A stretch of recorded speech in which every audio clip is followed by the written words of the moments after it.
ফেসবুকে আপনি যদি রিচ বাড়াতে না পারেন তাহলে কিন্তু আপনার পেজ ভাইরাল হবে না, বা আপনি যদি প্রোফাইলে কাজ করেন তাহলে কিন্তু আপনার প্রোফাইল ভাইরাল হবে না।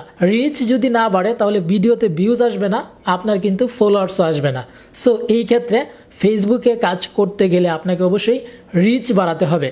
আজকের ভিডিওতে আমি আপনাদেরকে একদম ফেসবুকের অফিসিয়াল নিয়ম অনুযায়ী কিভাবে আপনার পেজ বা প্রোফাইল থেকে রিচ বাড়াতে পারবেন সেটাই কিন্তু আজকে দেখানোর চেষ্টা করব। আশা করব এই ভিডিওটা প্রত্যেকের উপকারে আসবে এবং প্রত্যেকেই আপনাদের ফেসবুকের টাইমলাইনে এটা সেভ করে রাখবেন, শেয়ার করে রাখবেন। তো বিষয়টা আমি আপনাদেরকে একটু প্র্যাকটিক্যালি দেখাবো। এই মুহূর্তে কিন্তু আমার একটা পেজের মধ্যে রয়েছি। তো আমরা জাস্ট এখান থেকে সি ড্যাশবোর্ড এখানে ট্যাপ করব। এখন যদি আপনি লক্ষ্য করেন আমার এই পেজের মধ্যে রিচ দেখতে পাচ্ছেন 9.1 মিলিয়ন, এবং আমি কিন্তু লাস্ট কিছুদিনের ভিতরে আমার পেজে 22,000 প্লাস কিন্তু ফলোয়ার্স পেয়েছি।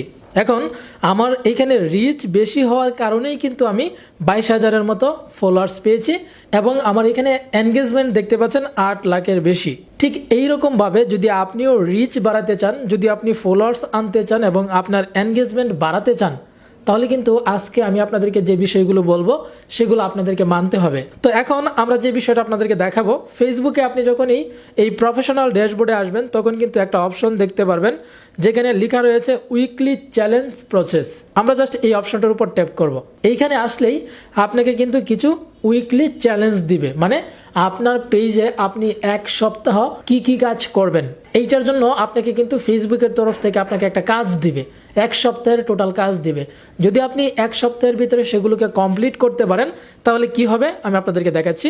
আমি কিন্তু অলরেডি আমার এই পেজ থেকে এক সপ্তাহের ভিতরে যে কাজগুলো দিয়েছে সেগুলো আমি কমপ্লিট করেছি। দেখুন এই যে এখানে একটা আপনি লাইন দেখতে পাচ্ছেন, এই লাইনটা হচ্ছে 100% আমি কমপ্লিট করেছি, এবং দেখতে পাচ্ছেন এখানে 0 রিমেইনিং রয়েছে, মানে আমার এখানে আর কোনো বাকি নাই, আমি সম্পূর্ণটা কমপ্লিট করেছি। তো এখানে কি কমপ্লিট করতে হবে এবং এইটার বেনিফিট কি, দেখুন এই যে এখানে কিন্তু উইকলি চ্যালেঞ্জটা একদম সম্পূর্ণ সুন্দর করে লেখা রয়েছে, এবং এখানে কিন্তু ডে 0 দেখাচ্ছে, মানে আমি এক সপ্তাহের ভিতরে সেটা কমপ্লিট করে ফেলেছি, আমার এখানে আর কোনো দিন নেই। তো আপনাদের এখানে 2 দিন 3 দিন আরও থাকতে পারে, তো আপনারা সেটা চেক করবেন। তো এই উইকলি চ্যালেঞ্জের মাধ্যমে ফেসবুক আপনাকে কিভাবে হেল্প করে সেটা এখন দেখুন।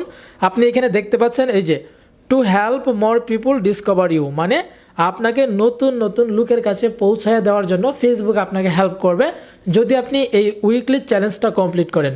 এই উইকলি চ্যালেঞ্জের মধ্যে সহজ কিছু কাজ থাকে, যেমন এখানে প্রথমটা হচ্ছে মানে প্রত্যেকের পেজে কিন্তু আলাদা আলাদা থাকবে।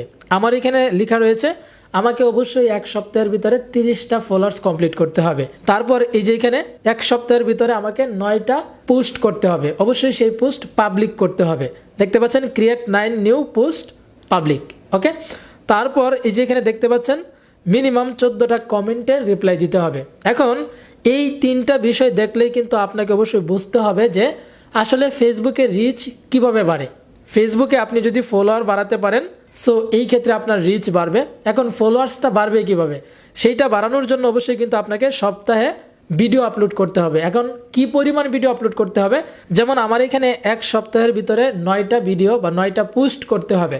এখন আপনাদের এখানে হয়তো বা থাকতে পারে 14টা 15টা 20টা অথবা 1টা 2টা 5টা, জয়টা এখানে লেখা থাকবে ঠিক ওইটা আপনাকে আপলোড করতে হবে। এখন আপনি চাইলে বেশি আপলোড করতে পারবেন, কিন্তু কম যদি আপলোড করেন তাহলে কিন্তু ফেসবুক আপনাকে যে এক সপ্তাহে একটা টার্গেট দিয়েছে সেই টার্গেট আপনি কমপ্লিট করতে পারলেন না, এবং তার জন্য কিন্তু আপনার যে পেজ বা আপনার যে প্রোফাইল থাকবে সেখানের ভিডিওগুলো কিন্তু নতুন লোকের কাছে পৌঁছাবে না।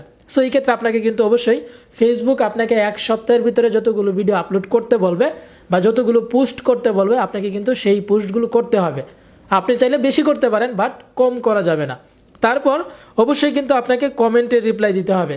এখন আপনি যে পোস্ট করলেন বা আপনি যে ভিডিও আপলোড করলেন সেখানে আপনার অডিয়েন্স আপনাকে কমেন্ট করবে। এখন আপনি যদি কমেন্টে রিপ্লাই না দেন তাহলে কিন্তু এনগেজমেন্ট হবে না। এখন ফলোয়ার্সের সাথে যদি আপনার এনগেজমেন্ট না হয় বা আপনার ভিডিওর সাথে যারা কমেন্ট করবে আপনার ভিডিওটার সাথে যদি সেই যে অডিয়েন্স রয়েছে তাদের যদি কোনো এনগেজমেন্ট না হয় তাহলে কিন্তু ফেসবুক ধরে নেবে এটা রোবোটিক। সো এই ক্ষেত্রে কিন্তু আপনার পেজ বা আপনার ভিডিওকে কখনোই ভাইরাল করবে না। এখন ভাইরাল করার জন্য আপনাকে কিন্তু অবশ্যই এই কাজগুলো করতে হবে। আপনাকে ভিডিও পোস্ট করতে হবে রেগুলার এবং বেশি বেশি পোস্ট করতে হবে, পাশাপাশি আপনি যে পোস্ট করবেন সেই পোস্টের মধ্যে যে কমেন্ট করবে সেই কমেন্টের রিপ্লাই দিতে হবে। সো এই ক্ষেত্রে কিন্তু আপনি জাস্ট এই 3টা কাজ কমপ্লিট করলেই কিন্তু ফেসবুকের অফিসিয়াল নিয়ম অনুযায়ী কিন্তু আপনার পেজ ফেসবুক নিজে ভাইরাল করে দিবে। নতুন নতুন অডিয়েন্সের কাছে কিন্তু আপনার পেজ ফেসবুকেই কিন্তু সাজেস্ট করবে। দেখতেই পাচ্ছেন, মোর পিপুল ডিসকভার ইউ, আপনাকে নতুন নতুন অডিয়েন্সের কাছে, অনেক লোকের কাছে ডিসকভার করবে, মানে পৌঁছায় দিবে।